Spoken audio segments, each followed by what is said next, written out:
Pendant le grand bond en avant, Mao a tué 45 millions de personnes. Mais le Parti communiste chinois appelle toujours cela une catastrophe naturelle.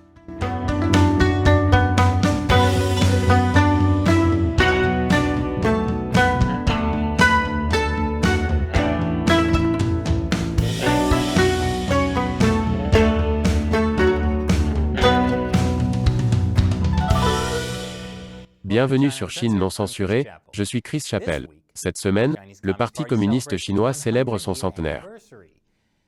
Et le parti s'offre le plus beau cadeau d'anniversaire qui soit, le don de changer son propre passé. Comme tous les centenaires, le Parti communiste chinois veut faire bonne figure le jour de son anniversaire.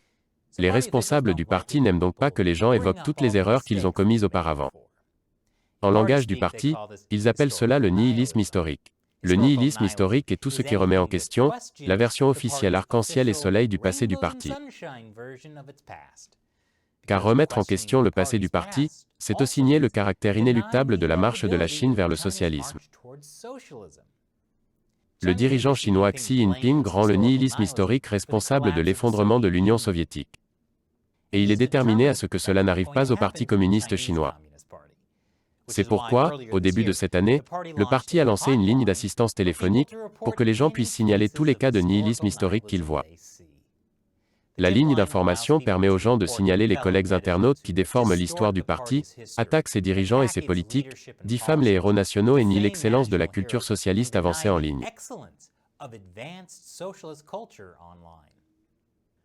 Dénoncer les gens qui ont des idées fausses, une fière tradition communiste. À la suite de cette campagne, les autorités chinoises ont supprimé 2 millions de messages en ligne pour nihilisme historique. Mais nous ne sommes pas en Chine. Alors commettons un peu de nihilisme historique. Il est temps de descendre une fois de plus dans le trou de la mémoire, avec notre nouvelle rubrique sur le centenaire du Parti communiste chinois. Nous l'appelons 100 ans de choses qui ne sont jamais arrivées. Aujourd'hui, nous parlons de l'échec le plus spectaculaire du Parti communiste chinois, le grand bond en avant. Il faut reconnaître au président du Parti communiste, Mao Tse-tung.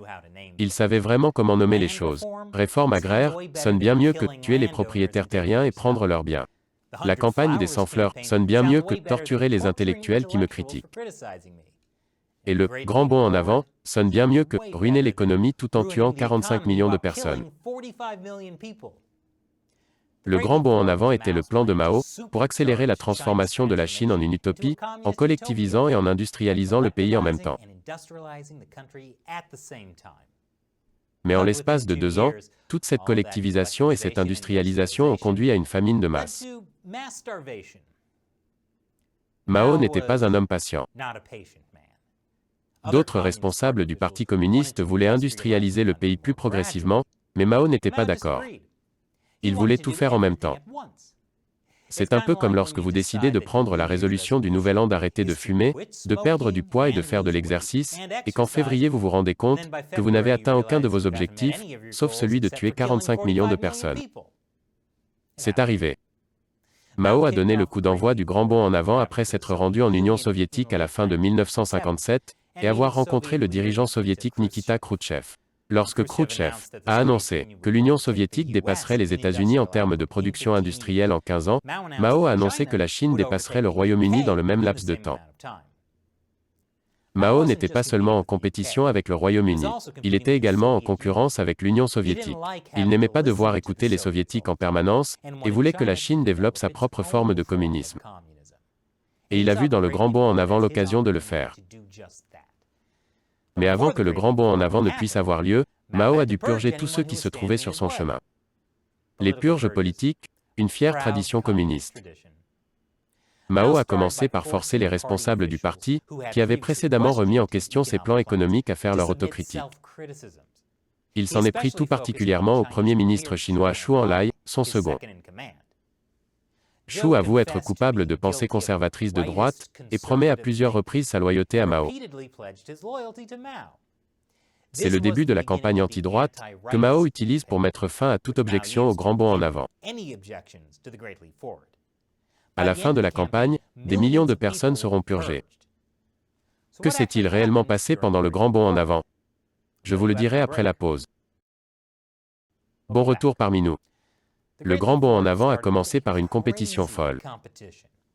Mao a dressé les officiels du parti les uns contre les autres, qui ont tous concouru pour que leur région produise le plus de récoltes. Pour atteindre des objectifs de plus en plus impossibles, les gens ont fait toutes sortes de choses insensées. Les gens travaillaient dans les champs jour et nuit. Ils fertilisaient les champs avec des choses comme du sucre blanc ou des cheveux humains. Ils ont même démoli des maisons pour fabriquer des engrais. Ils plantaient les cultures plus profondément et plus près les unes des autres pour qu'elles poussent plus. Et surtout, ils ont menti. Les agriculteurs savaient que planter des cultures rapprochées était en fait mauvais, et n'augmentait pas la production, mais ils avaient peur de dire quoi que ce soit, car ils ne voulaient pas être purgés en tant que personnes de droite. Pendant ce temps, les responsables du parti faisaient des choses, comme déplacer les cultures supplémentaires sur le bord de la route lorsque Mao leur rendait visite, afin de donner l'impression que les récoltes étaient abondantes. C'est une photo célèbre du grand bond en avant. Elle était censée montrer que la récolte de blé était si dense que 4 enfants pouvaient sauter dessus. Mais la photo a été maquillée. Comme Mao recevait de plus en plus de rapports sur les rendements records des cultures, dont la plupart étaient faux, il croyait que son plan fonctionnait. Et il a encouragé les Chinois à manger 5 repas par jour. Cela n'aura sûrement pas de conséquences imprévues. Pour faire face à l'énorme quantité de main-d'œuvre nécessaire à l'agriculture, certaines régions ont commencé à organiser les paysans en d'immenses communes, constituées comme des unités militaires. Mao a approuvé et, à l'été 1958, les responsables du parti ont été encouragés à collectiviser toutes les terres. Les responsables du parti ont prédit que la Chine atteindrait bientôt le communisme. Presque du jour au lendemain, des communes populaires ont vu le jour dans toute la Chine. Une commune comprenait de nombreux villages avec des milliers de familles. Chaque jour était strictement réglementé. La vie familiale était pratiquement abolie. Les enfants étaient placés dans des crèches communes pendant que leurs parents travaillaient 24 heures sur 24. Les gens mangeaient dans les champs ou dans des salles à manger communes. Mais si Mao aimait les communes, ce n'était pas le cas des paysans chinois. Dans les communes les plus radicales, les gens étaient forcés d'abandonner tout ce qu'ils possédaient, y compris le bétail. Ainsi, les gens tuaient leurs animaux et les mangeaient avant d'être forcés de vivre dans une commune. Car une fois que vous avez mangé quelque chose, personne ne peut vous le reprendre. Les gens vendaient tout ce qu'ils possédaient afin d'empêcher les communes de confisquer leurs biens. Les communes détruisaient même les maisons des gens pour pouvoir utiliser les briques pour les dortoirs communaux. Dans certains cas, ces dortoirs communaux n'ont jamais été construits, laissant les gens sans abri. Mais le plus gros problème des communes étaient les cantines communales, où tout le monde était obligé de manger.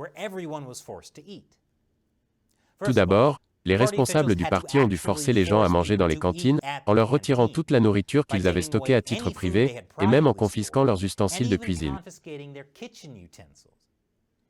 Mais une fois que les gens ont commencé à manger dans les cantines, ils ont mangé autant qu'ils le pouvaient physiquement. Car une fois que vous avez mangé quelque chose, personne ne peut vous le reprendre. Les gens mangeaient littéralement 5 repas par jour, parce que Mao l'avait dit. Et le gaspillage de nourriture était massif. En fait, les chercheurs affirment que ces cantines communales ont été l'une des principales causes de la grande famine qui a suivi. Voilà pour la collectivisation de l'agriculture. La version de Mao de l'industrialisation était un problème tout aussi important. Mao était obsédé par l'idée de dépasser la production d'acier de la Grande-Bretagne. Mais la Chine n'avait pas assez d'équipements industriels pour le faire. Au lieu de cela, les communes ont installé des fours d'arrière-cour pour fondre le fer et fabriquer de l'acier. Si les gens ne travaillaient pas dans les fours, les communes ne leur donnaient pas à manger. Dans la frénésie de la fonte du fer, les gens ont fait fondre leurs outils en fer, même leurs casseroles et leurs poêles. Ce qui, en fin de compte, n'avait pas vraiment d'importance, puisque bientôt il n'y aurait plus de nourriture à mettre dans ces casseroles. Les gens ont également abattu des forêts entières pour se procurer du combustible. Mais ce n'était toujours pas suffisant. Nous avons brûlé des tables, des chaises, des cadres de fenêtres, et finalement nous avons même ouvert de vieux cercueils et utilisé le bois. Il puait vraiment. Nous avons gardé les feux allumés jour et nuit.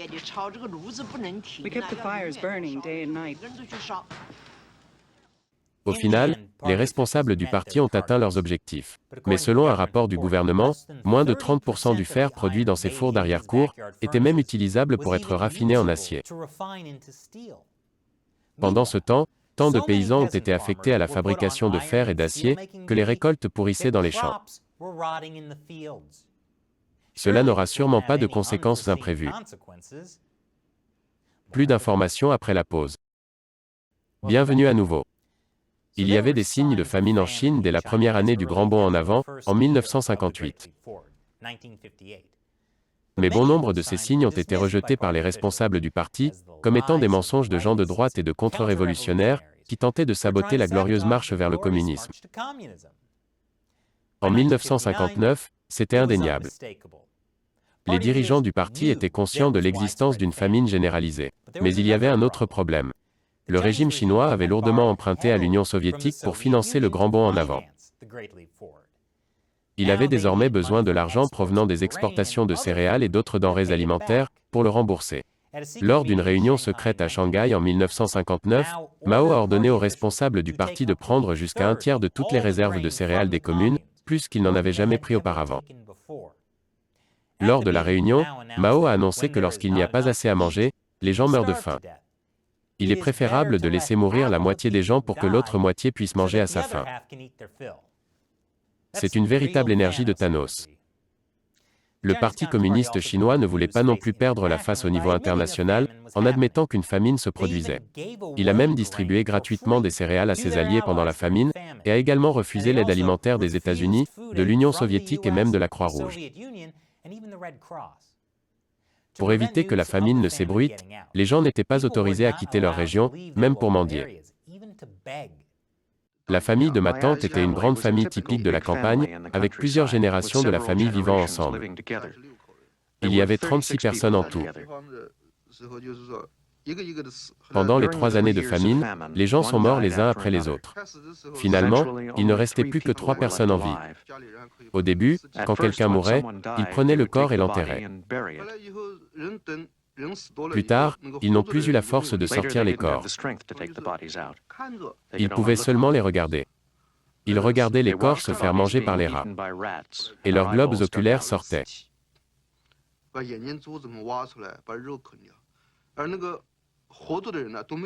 Les gens n'avaient même pas la force de chasser les rats. Il existe de nombreuses estimations du nombre de morts pendant le Grand Bond en avant. Au bas de l'échelle, le Parti communiste chinois admet à contre-cœur que 10 millions de personnes sont mortes en 1960. L'historien Frank Dicoté, qui a écrit son livre « Mao's Great Famine » sur la base d'archives du Parti communiste chinois récemment disponibles, affirme que le véritable bilan est de 45 millions de morts. Dicoté affirme également que les gens ne sont pas seulement morts de faim. Il estime que 2 à 3 millions de personnes ont été tuées délibérément. Ils ont été enterrés vivants, torturés ou battus à mort. Il donne l'exemple d'un père qui a été forcé d'enterrer son fils vivant pour avoir volé une poignée de céréales, et d'un homme qui a été marqué au fer rouge et écrasé avec une pierre pour avoir déterré une pomme de terre.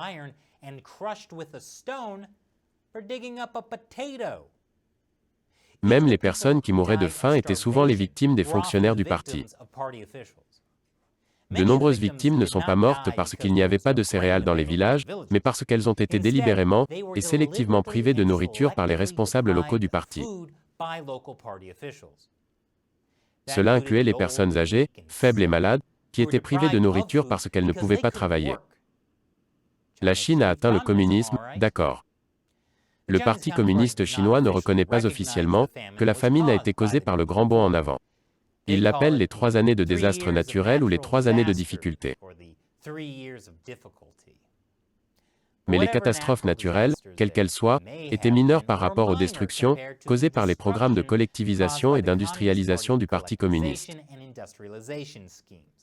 comme la déforestation massive pour alimenter les fourneaux de l'arrière-cour, et une campagne pour tuer les moineaux, ce qui a conduit à plus de sauterelles mangeant les cultures. Le Grand Bond en avant de Mao a été une énorme catastrophe qui a tué 45 millions de personnes et a totalement détruit l'économie. Le pays a mis des années à s'en remettre. C'était une énorme erreur pour Mao. Mais il a définitivement appris sa leçon. Vous voyez, le vrai problème du grand bond en avant n'était pas les gens de droite. C'étaient les contre-révolutionnaires. C'est pourquoi il a ensuite lancé la révolution culturelle. Cela n'aura sûrement pas de conséquences imprévues. Mais c'est un sujet pour une autre rubrique de 100 ans de choses qui ne sont jamais arrivées. Il est maintenant temps pour moi de répondre à la question d'un fan qui soutient Chine non censurée sur le site de financement participatif Patreon. Ontas Farmer demande, pensez-vous que, maintenant qu'il ne s'agit plus d'un front dans la guerre culturelle ou d'une campagne politique, les États-Unis prendront de réelles mesures contre les actifs chinois pour les dommages causés par ce virus? D'ailleurs, si nous avons financé le gain de la recherche sur les fonctions, les États-Unis pourraient-ils être tenus responsables?